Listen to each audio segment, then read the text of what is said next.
हम देख रहे हैं बैंक कैसे स्टेटमेंट बनाना सीख रहे हैं। अब तक हमने पढ़ा है कि हम जनरल कैसे करते हैं, जनरल से खाता बही कैसे करते हैं। अब हम देखते हैं बैंक स्टेटमेंट बनाना या बैंक बनाना, इसको बोलते हैं बैंक समाधान विवरण। इसको हम देखते हैं कि समाधान क्या होता है। हम जो भी बैंक लेन देन करते हैं हम अपने उसका रिकॉर्ड रखते हैं, उसका हमारे पास लेखा जोखा होता है, क्या आपने बैंक में जमा कराया, कितना राशि हमने बैंक से निकाली। साथ ही बैंक वाले जो लेन देन करते हैं उसका बैंक के भी लेजर में ऐसा उनके भी एक खाता चलता है हमारा, उसमें वो अपना जितने भी लेन देन होते हैं उसको दर्ज करते रहते हैं। कभी कभी ऐसा देखा जाता है कि हमारे रिकॉर्ड के अनुसार हमारा बैंक का शेष कुछ अलग आता है और बैंक के हिसाब से उसका शेष कुछ अलग आता है। तो हमें बड़ी शंका होती है कि क्या हमारे बैंक खाते में कोई गड़बड़ है या हमारे कई लेन देन में या हमारे जो रिकॉर्ड रखा हुआ है, हमारे जो खाते वही है उसमें कोई गड़बड़ है, क्योंकि हमारा दोनों का अकाउंट मैच नहीं करता। हम कह रहे हैं कि हमारे खाते में जमा है 5 लाख रुपए, जबकि बैंक कह रहा है कि आपके खाते में 3 लाख रुपए जमा है। अभी 2 लाख रुपए हमारे कहाँ गए, इसको देख के हम चिंतित होते हैं कि 2 लाख रुपए हमारे कम कैसे हो गए। हम कह रहे हैं कि हमारे खाते में जो 5 लाख है, बैंक कह रहे 3 लाख जमा है, तो ये 2 लाख रुपए हमारे कहाँ गए, इस पर लेकर के हम चिंतित होते हैं। कई बार ऐसे होता है कि हम बताते हैं बैंक बैलेंस कम और बैंक बता ज्यादा बताता है कि आपका बैलेंस ज्यादा है। तो ये जो बैलेंस का डिफरेंस आता है हमारे रिकॉर्ड के हिसाब से और बैंक के रिकॉर्ड हिसाब से, इन दोनों में जो डिफरेंस आता है, तो डिफरेंस आने पर हमें एक समस्या क्रिएट होती है कि डिफरेंस क्यों आ रहा है, किस कारण से आ रहा है, हमारा बैंक में बैलेंस कम क्यों है या ज्यादा क्यों है, इसको लेकर के हम चिंतित होते हैं। तब हमको ये विचार बनता है कि हम बैंक स्टेटमेंट लेकर के और बैंक समाधान विवरण बना करके तैयार करें। तो इसमें हम उन कारणों को खोजते हैं जिसकी वजह से हमारे खातों में अंतर आ रहा है। बैंक के द्वारा मेंटेन किए गए रिकॉर्ड और हमारे द्वारा मेंटेन किए गए रिकॉर्ड में जो अंतर आ रहा है वो अंतर किन कारणों से आ रहा है, उन कारणों को लेकर के और हम उस पर स्टेटमेंट बनाते हैं और पता लगाते हैं कि हमारे खातों में अंतर क्यों आ रहा है। तो वो जो अंतर के कारण है उनको हम लिख करके देखते हैं और फिर उनको डिस्कस करते हैं, एनालाइज करते हैं। एनालाइज करने के बाद में हमको ये पता लगता है कि हमारे बैंक स्टेटमेंट में गलती क्यों है, किस कारण से गलती है तो क्यों है, किस कारण से गलती नहीं है तो अंतर क्यों है, इसका अपन उसमें देखते हैं, मिलान करके देखते हैं। ये जो अंतर आता है मेनली 2 तरह से अंतर आ सकता है हमारा।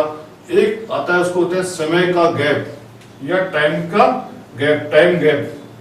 कभी कभी हम जो ट्रांजेक्शन करते हैं उसका लेखा जोखा हम पहले कर लेते हैं जबकि बैंक उसका बाद में करता है। समय का गैप होता है। हमने किसी को भुगतान के स्वरूप चेक दे दिया, जो ही हमने चेक दिया हमारे रिकॉर्ड में हम उसको बताते हैं कि हमने भुगतान कर दिया, जबकि संबंधित व्यक्ति उस चेक को लेकर के बैंक में जाएगा, तब जाकर के बैंक वाले उस चेक का भुगतान उसको करेंगे।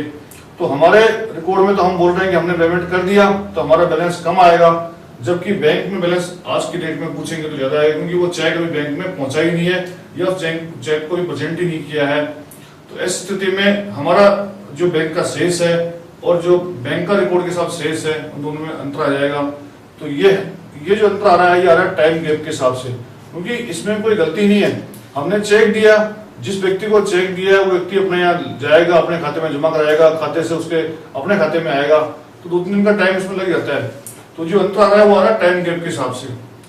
ऐसे ही हमने किसी दूसरी पार्टी के चेक हमारे खाते में जमा कराए, कलेक्शन के लिए जमा कराए, तो जो चेक हमने जमा करा दिए हैं वो हम तो उसको अपने बैंक में जमा मान लेंगे या हमारा बैंक को बैलेंस को बढ़ावा मान लेंगे, लेकिन बैंक के पास जब उसकी राशि प्राप्त होगी तब हमारे खाते में वो बैंक वाले उसको जमा करेंगे। तो इस वजह से हमारा शेष तो ज्यादा आएगा लेकिन बैंक का शेष कम आएगा।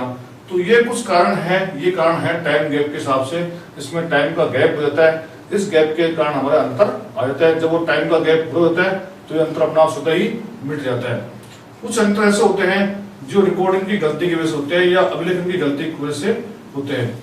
जैसे हमने किसी को चेक दिया, हमने चेक दिया उसको 500 रुपए का और हमने गलती से लिख दिया उसको 5000 रुपए का, ये रिकॉर्डिंग की गलती है।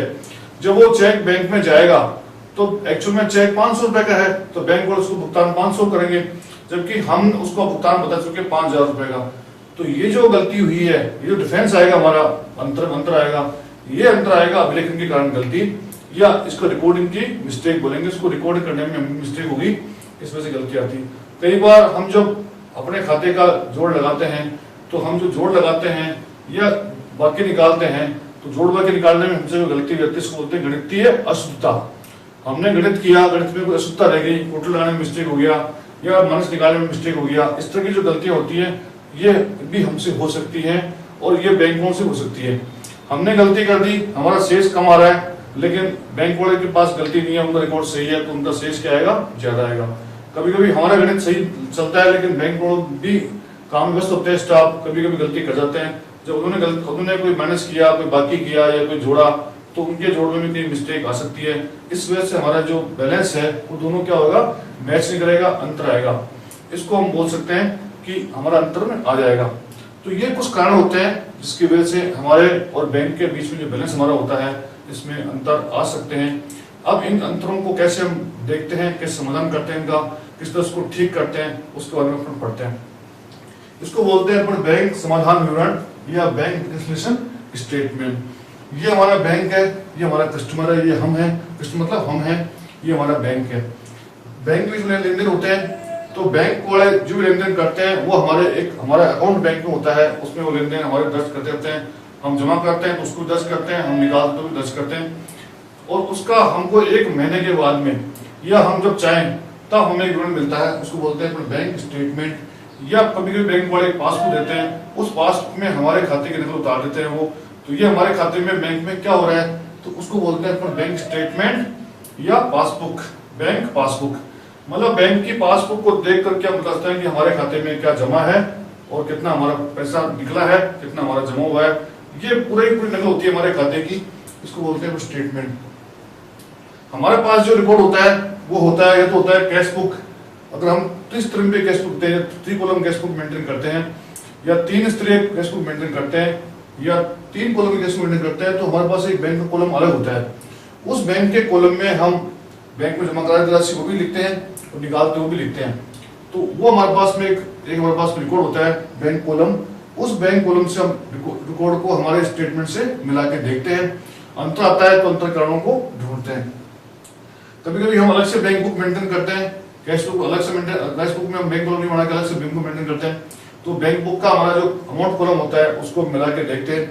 कई बार हमारे पास में ये भी मेंटेन नहीं करते लेकिन हम एक बैंक का अकाउंट बनाते हैं, हम समन जनरल एंट्री करते हैं और हम उसमें बैंक का अकाउंट एक खोल लेते हैं। तो उस बैंक के अकाउंट के आधार पर हमारा बैलेंस क्या आ रहा है, और जो हमारा बैंक की पासबुक है या बैंक का स्टेटमेंट हम लेके हैं बैंक से, उसमें हमारा शेष क्या आ रहा है, उन दोनों में अंतर देखते हैं। अगर अंतर नहीं है, इसको मतलब हमारा बैंक का और हमारा शेष मिला हुआ है।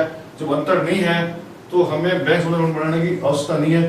ये तो जब बनता है जब अंतर आता है, और उन अंतरों को फिर अपन खोजते हैं, और खोजने के बाद में समाधान बनाता है। जब दोनों के स्टेटमेंट में अंतर आएगा, दोनों के रिकॉर्ड में अंतर आता है, शेष में अंतर आता है, तब हमें ये बढ़ने की जरूरत पड़ती है। अंतर नहीं आता तो हमको बढ़ने की जरूरत नहीं पड़ती है। खाली अपन बैंक से पासबुक ले आते हैं, अपन रिकॉर्ड को मिला के देख लेते हैं, और बैंक की पासबुक लिखते हैं टैली, मतलब हमारा अब तक का जो बैलेंस है वो बैंक से हमारा जो लेन देन है वो टैली है।